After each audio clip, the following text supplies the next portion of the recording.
Le sac à main contient les secrets de la personne qui le porte. Chaque sac est unique. Notre artisane conçoit cet accessoire très prisé.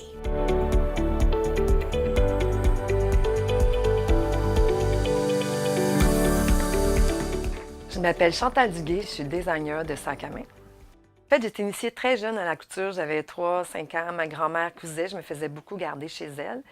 Et puis aussi, ma mère cousait. Elle me cousait des beaux petits vêtements pour les Barbie puis les poupées. Alors, à ce moment-là, j'ai eu vraiment le goût de m'asseoir puis essayer, en cachette d'ailleurs, parce que ma mère, elle ne voulait pas que je touche à la machine à coudre. Alors, j'avais à peine 5 ans que j'étais sur la machine à coudre et j'ai commencé là, puis j'ai toujours continué longtemps, jusqu'à aujourd'hui. L'histoire de cette sacoche-là, c'est une des premières que j'ai faites il y a à peu près 12-15 ans. J'avais commencé à faire des sacs de tam-tam, puis la blonde d'un de mes amis, Brigitte, qui est sur la photo d'ailleurs en haut, qui vient souvent travailler avec moi dans mes expositions, voulait absolument que je fasse des sacs à main. Alors, c'est le premier que j'ai fait, mais comme je ne l'aimais pas, j'ai arrêté pendant 3 ans. Puis après ça, j'ai recommencé. Parce que moi, j'étais très difficile, je ne portais jamais de sac à main pratiquement avant. Maintenant, j'en ai à peu près 13 puis 14. Alors, je l'ai gardé en souvenir pour me rappeler d'où est-ce que j'ai commencé puis où est-ce que je suis rendue maintenant aujourd'hui. J'ai commencé à coudre de moi-même quand j'étais de l'âge de 5 ans jusqu'à l'adolescence.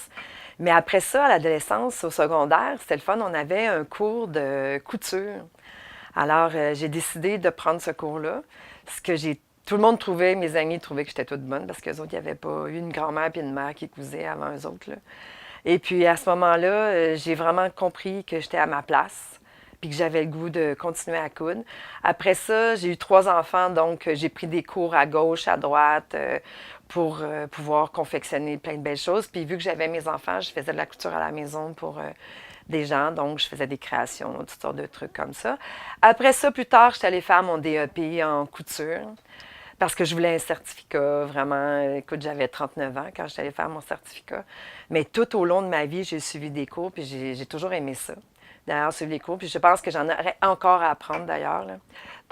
Et puis, c'est ça, là, je suis rendue là aujourd'hui. Je fais du design. Ce que je préfère le plus, c'est vraiment le dessin de patron. Je crée moi-même mes propres patrons. J'ai jamais aimé ça, lire les instructions des patrons, tu sais, quand j'achetais des patrons. Fait que je me suis dit que si je les faisais moi-même, ça serait le fun parce que là, je le sais. Je sais comment faire les étapes et tout. C'est comme à moitié mon métier, que je voudrais que ce soit complètement mon métier.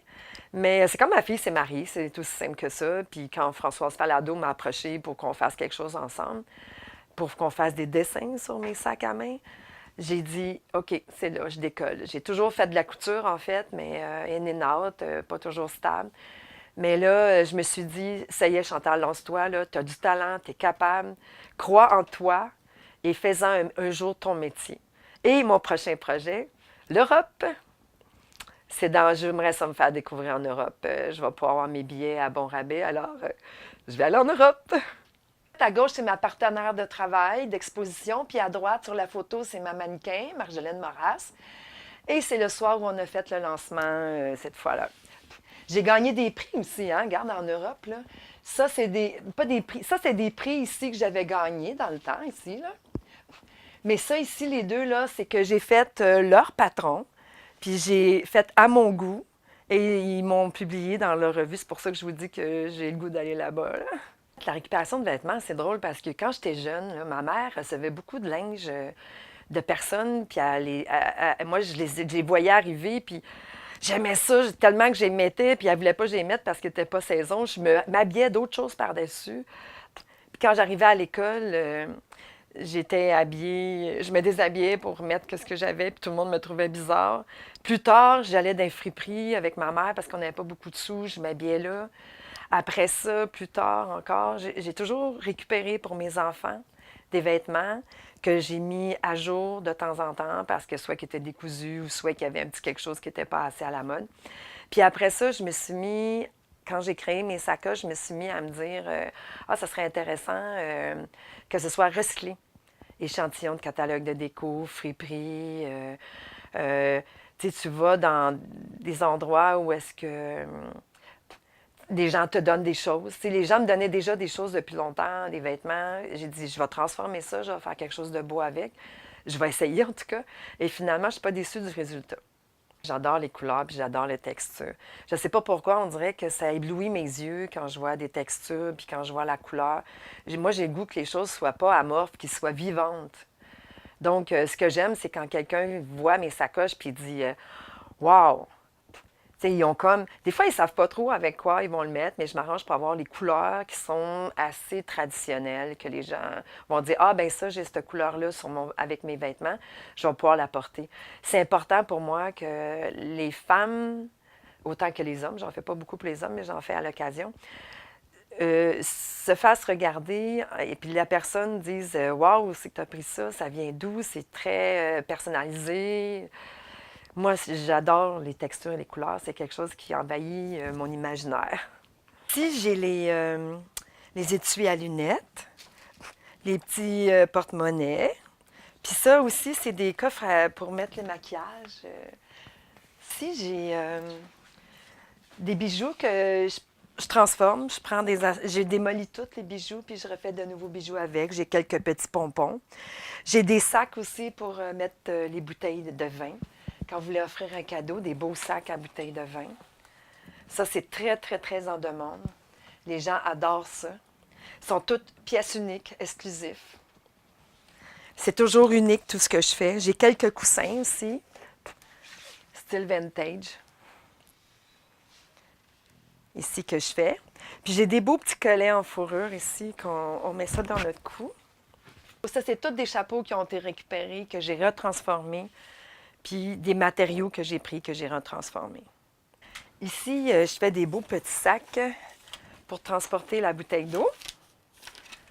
Quand tu t'en vas, ça peut être ta gourde aussi. C'est des petits sacs, tu as ta place pour mettre ton cellulaire, tes clés. Regarde, tu peux accrocher tes clés et mettre ta petite bouteille pour aller te promener à la montagne ou aller prendre ta marche quotidienne. Il y en a quelques-uns qui en ont acheté et ont dit qu'ils adorent ça.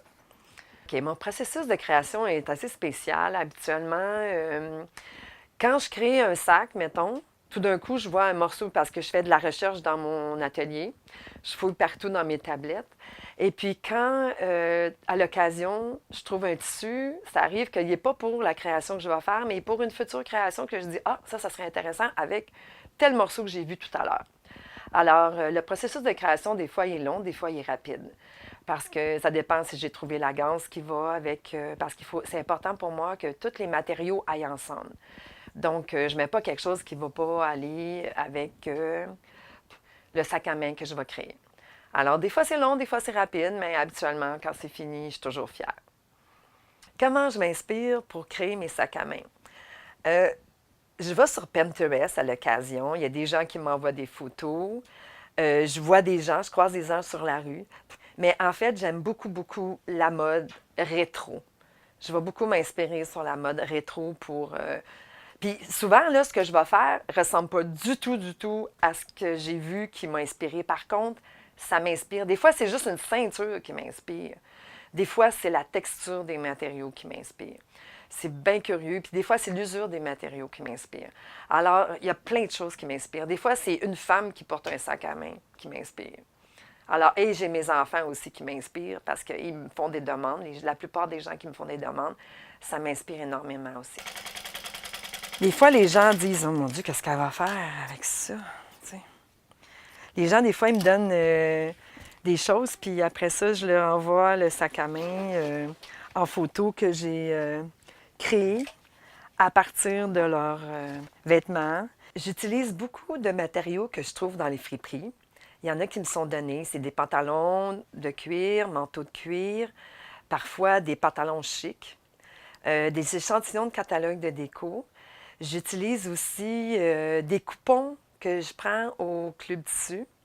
Je vais toujours dans les coupons, donc les fins de ligne de tissu. Parfois, c'est juste pour agencer, parce qu'il manque un petit détail sur mon sac qu'il faudrait que ce soit complet pour complémenter. J'utilise des bijoux aussi. J'utilise des ceintures. Alors, j'élabore beaucoup. Tout ce qui peut être recyclé, des fois, je lui donne une chance. La fourrure aussi, il ne faut pas oublier. Qu'est-ce qui me stimule quand je fais un sac à main? c'est de le voir fini. Des fois, j'ai de la misère à dormir le soir. Je le regarde, puis je peux pas m'en aller me coucher tout de suite parce que je trouve ça beau, ce que j'ai fait. Alors, c'est stimulant de continuer. Puis quand les gens aussi achètent, c'est très stimulant parce que ça te donne le goût d'en faire d'autres. Je pense que oui, il y a de la relève dans mon métier parce que je rencontre des jeunes filles qui vraiment trippent, font de la couture, puis essaient plein de choses. Puis dans les sacs à main aussi. Puis écoute, moi, je suis jamais en compétition avec ceux qui font d'autres sacs à main. Je trouve ça vraiment merveilleux de voir qu'il y a des gens, que ce soit des sacs à main neufs ou des sacs à main usagés. Je trouve ça extraordinaire que chacun prenne sa place dans la créativité. Il y a de la relève et puis la couture, c'est pas pour demain que c'est fini. L'avenir de mon entreprise, je la vois en Europe, à Paris, en Italie. J'aimerais faire le tour du monde avec mes sacs à main, les faire connaître partout. Et j'aimerais ça un jour avoir des employés, être reconnu comme un designer, quand je ne serai plus un designer international.